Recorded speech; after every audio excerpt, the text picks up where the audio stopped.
Boneless chicken দিয়ে তোমরা chicken pakora, chicken টিক্কা, chilli chicken অনেক কিছু বানিয়ে খেয়ে থাকবে।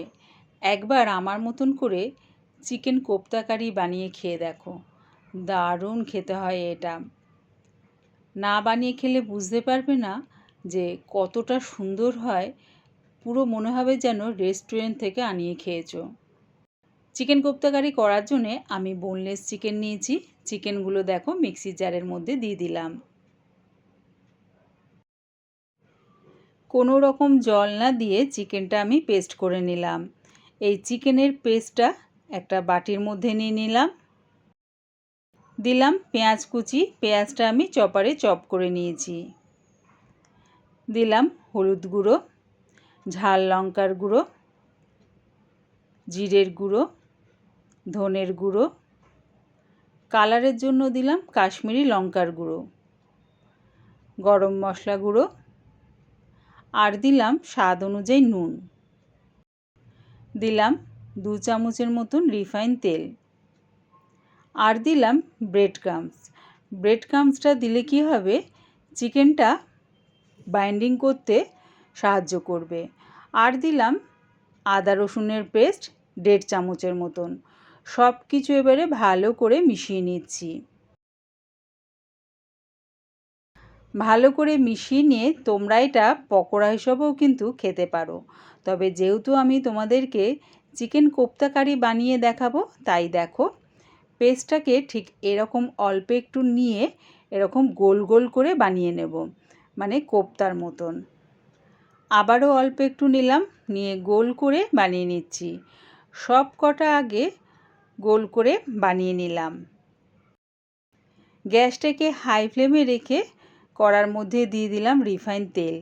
তেলটা গরম হয়ে গেলে দিয়ে দিলাম পেঁয়াজ কুচি।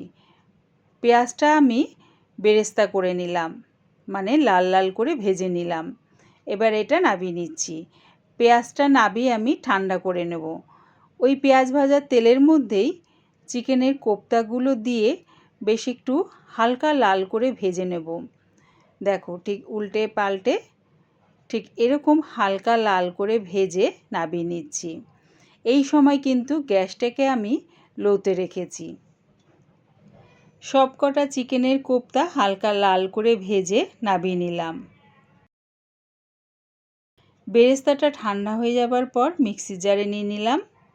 দিলাম এর মধ্যে 1 মুঠ কাজু, দিলাম 4 চামচের মতন টক দই।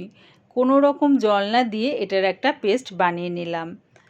ওই তেলের মধ্যে ফোড়নের জন্য দিলাম জয়িত্রী, ছোটো এলাচ, দারচিনি, তেজপাতা। ফোড়নটা ভাজা হতে হতে একটা পেস্ট বানিয়ে নেব। বাটির মধ্যে দিলাম আদা রসুন পেস্ট, হলুদ গুঁড়ো, জিরের গুঁড়ো, ঝাল লঙ্কার গুঁড়ো, ধনের গুঁড়ো, কালারের জন্য দিলাম কাশ্মীরি লঙ্কার গুঁড়ো। সামান্য একটু জল দিয়ে ভালো করে এটা মিশিয়ে নিলাম। এই রকম যদি জলের মধ্যে গুঁড়ো মশলাগুলো মিশিয়ে নিয়ে করা হয়, দেখবে মশলাটা পুড়ে যায় না।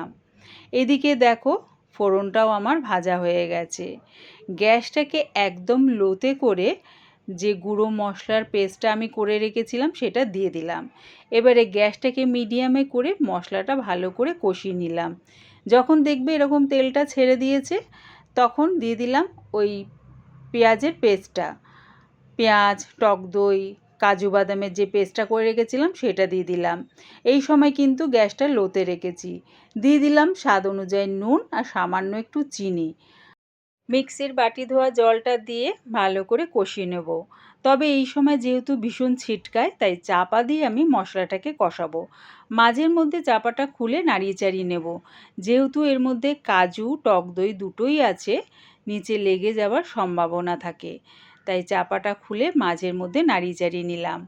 আর দেখো যখন এরকম একটু তেল ছেড়ে দেবে, তখন আমি চিকেনের কোপ্তাগুলো দিয়ে গ্রেভির সাথে ভালো করে মিশিয়ে নিয়ে গ্যাসটাকে একদম স্টিমে করে চাপা দিয়ে আবারও ভালো করে কোপ্তার সাথে মশলাটাকে ঠিক এইভাবে কষিয়ে নেব। যখন দেখবে ঠিক এরকম তেলটা ছেড়ে দিয়েছে, তার মানে মশলাটা আমার দারুণভাবে কষানো হয়ে গেছে। 1 কাপের মতন গরম জল দিয়ে ভালো করে মিশিয়ে নিয়ে গ্যাসটাকে স্টিমে রেখেই চাপা দিয়ে এটা আরও একটু ফুটিয়ে নিলাম। রেডি হয়ে গেছে আমার চিকেন কোপ্তা কারি। ওপর থেকে চাপাটা খুলে দিয়ে দিলাম ধনেপাতা কুচি আর 3টে চেরা কাঁচা লঙ্কা। সব কিছু ভালো করে মিশিয়ে নিলাম। মিশিয়ে আরও 1 মিনিটের জন্য ফুটিয়ে নিয়েছি।